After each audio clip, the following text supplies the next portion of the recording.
Hello everyone, how are you? Welcome to my channel one step to success. So friends, I hope आप सब स्वस्थ होंगे और daily यहाँ पे सेशन अटेंड कर रहे होंगे, क्योंकि जैसा कि आप सभी जानते हैं कि हम यहाँ पे अलग अलग विषयों पर बहुत ही शानदार क्लास लेकर आते हैं, हम सब सेशंस लेकर आते हैं।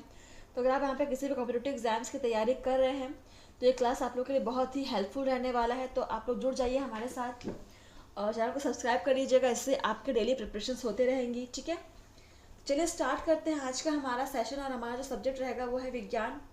ठीक है, तो पहला क्वेश्चन देखिए यहाँ पे क्या है। निम्न में से कौन सी रचना पादप कोशिकाओं को जंतु कोशिका में से विभेदित करती है?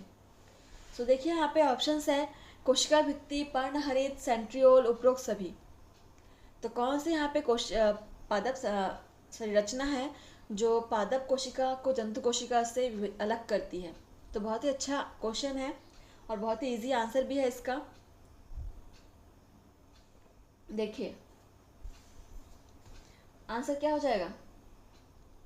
देखिए, कोशिका भित्ति आप सभी को पता है ये सिर्फ प्लांट सेल में होता है, एनिमल सेल में नहीं होता है।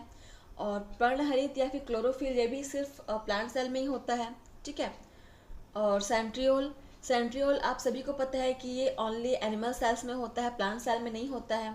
ठीक है, तो इस प्रकार से हम देखें तो ये सभी जो ऑप्शन है सही है, सभी पादप और जंतु कोशिकाओं को अलग करती है एक दूसरे से।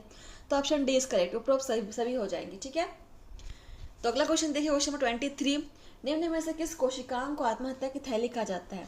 बहुत इजी क्वेश्चन है और इम्पोर्टेंट भी है, आप इसको नोट कर सकते हैं। तो देखिए आत्महत्या की थैली हम किसे कहते हैं? ऑप्शन है माइटोकॉन्ड्रिया, लाइसोसोम, प्लाज्मा झिल्ली या सेंट्रोसोम।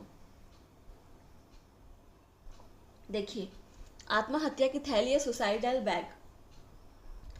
बहुत ही इंपॉर्टेंट क्वेश्चन है, आप इसको नोट डाउन कर लीजिएगा।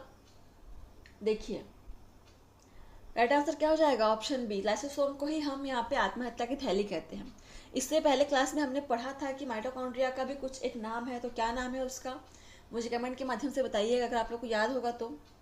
माइटोकॉन्ड्रिया को भी हम कोशिका के कुछ विशेष अंग के रूप में जानते हैं, तो किस अंग के रूप में जानते हैं मुझे बताइएगा। ठीक है, क्वेश्चन नंबर 24 देख लीजिए। यहाँ पे डीएनए की द्विगुणित कुंडली या डबल हेलिक्स मॉडल का पता किसने लगाया था? सो ऑप्शंस है वॉटसन एवं क्रिक ने, स्लाइडन एवं शॉन ने, रॉबर्ट हुक ने या ग्रेगर मेंडल ने।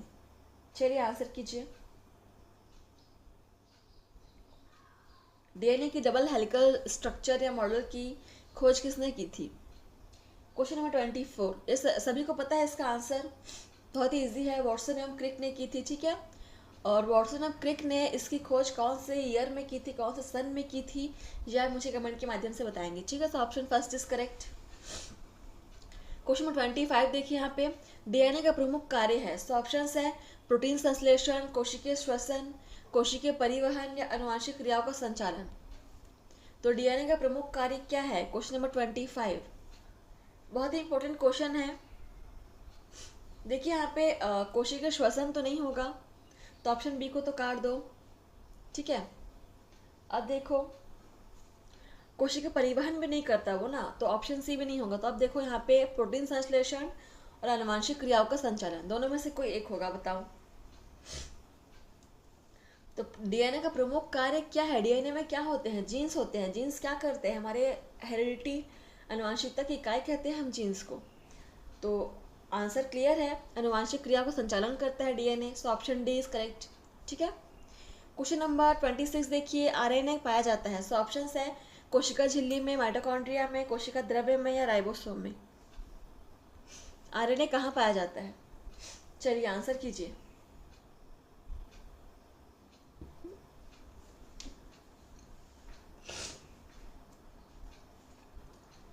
देखिए बहुत ही इजी क्वेश्चन है, कोशिश कीजिए इसका आंसर करने की। आरएनए कहाँ पाया जाता है? ठीक है, तो देखिए क्या हो जाएगा, कोशिका द्रव्य में। ठीक है, ऑप्शन सी इज करेक्ट। ठीक है, आप मुझे बताएंगे कि डीएनए कहाँ पाया जाता है। ठीक है, आरएनए तो आपने देख लिया कोशिका द्रव्य में होता है, तो डीएनए कहाँ होता है? चलिए अगला क्वेश्चन देखिए 27, अरेखित पेशी उत्तक कहाँ पाए जाते हैं? अरेखित पेशी उत्तक कहाँ पाए जाते हैं? अरेखित पेशी उत्तक आप लोगों ने पढ़ा होगा, रेखित पेशियाँ होती है, अरेखित पेशियाँ होती है और हृदयक पेशियाँ होती है। पेशियाँ 3 टाइप्स की होती है। ठीक है, तो इसमें से अरेखित पेशी के बारे में पूछा है तो ये कहाँ पाई जाती है? ऑप्शंस हैं आंत में, अमाशय में, मूत्रवाहिनी में या ये सभी में। चलिए देखिए आंसर।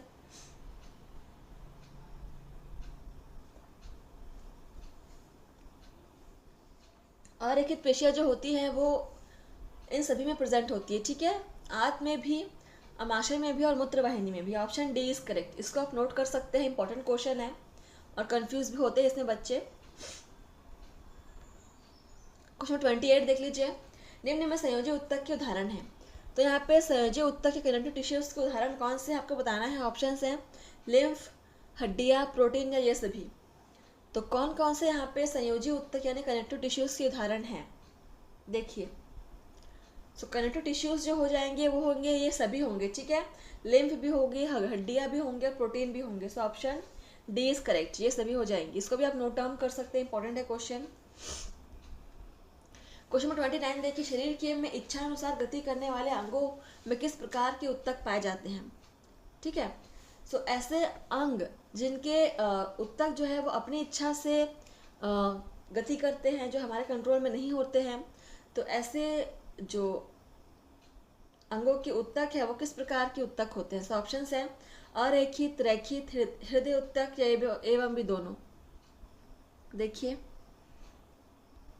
तो शरीर में अपनी इच्छा अनुसार गति करते हैं ऐसे अंगों में किस प्रकार के उत्तक होते हैं, रैखित उत्तक, ठीक है। Option B is correct. इसको भी आप नोट कर सकते हैं। अगला क्वेश्चन देखिए 30। संकुचनशील उत्तक के नाम से जाना जाता है। संकुचनशील उत्तक हम किसे कहते हैं। सो ऑप्शन है संयोजी उत्तक, रैखित उत्तक, तंत्रिका उत्तक, पेशी उत्तक। Question number 30। संकुचनशील उत्तक या कॉन्ट्रैक्टाइल टिश्यू, बहुत ही इंपॉर्टेंट क्वेश्चन है। देखिए संकुचनशील उत्तक जो है हम किसे कहते हैं, पेशी उत्तक को कहते हैं, ठीक है। ऑप्शन डी इज करेक्ट, ठीक है।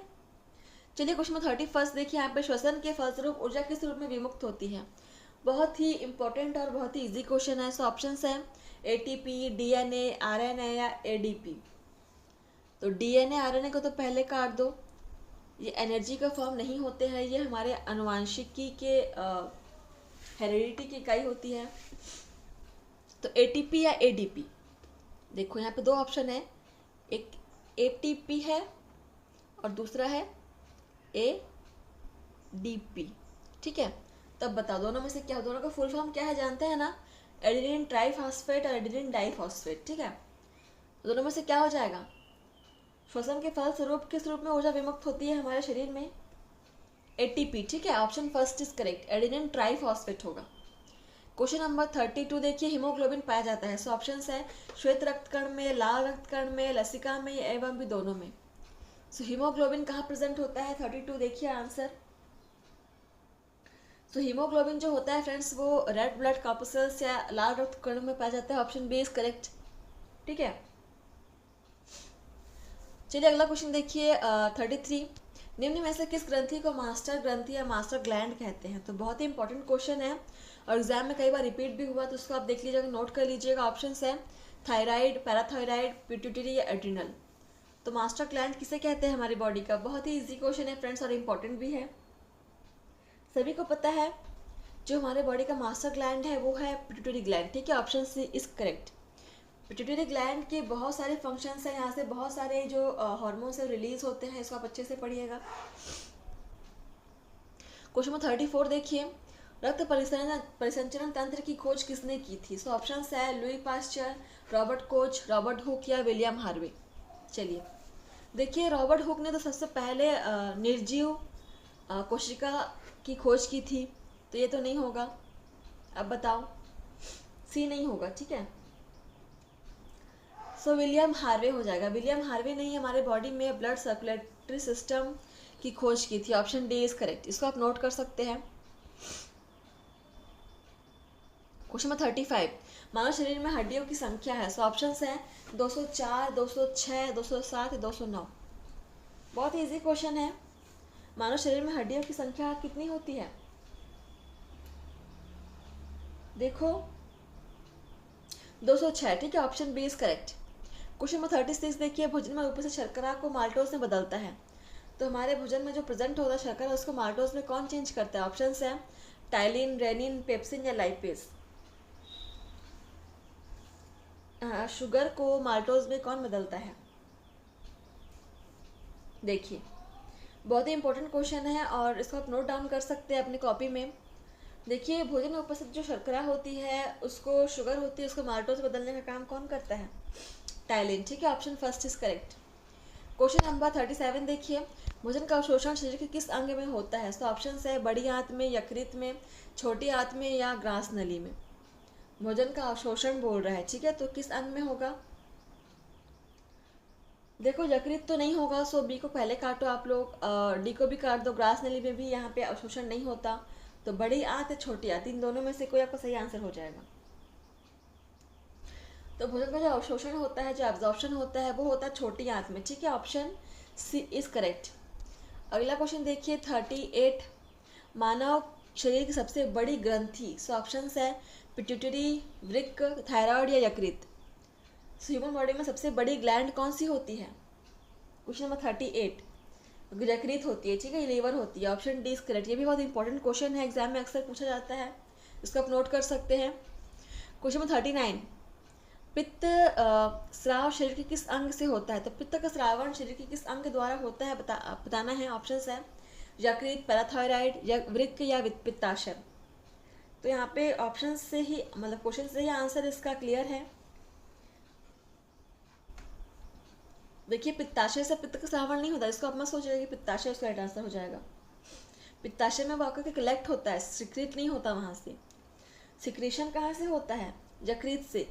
सिक्रेशन होता है यकृत से और कलेक्शन होता है इसका पित्ताशय में। ठीक है, तो ऑप्शन फर्स्ट इज करेक्ट। यहाँ पे सिक्रेशन पूछ रहा है आपसे, इसको आप अच्छे से ध्यान से पढ़ेंगे क्वेश्चन में क्या पूछ क्या रहा है। देखिए, हर हार्मोन जो है वो अलग जगह से सिक्रेट होता है, उसका सिक्रेशन अलग जगह से होता है, प्लस कलेक्ट वो अलग जगह पे होता है। ठीक है, क्वेश्चन नंबर 40 देखिए, आज का हमारा लास्ट क्वेश्चन है ये। निम्न में से किस जंतु में अमरत्व का गुण पाया जाता है? सो ऑप्शन है अमीबा, यूग्लिना, हाइड्रा या जोक। चलिए देखिए इसका आंसर क्या होगा। अमरत्व का गुण,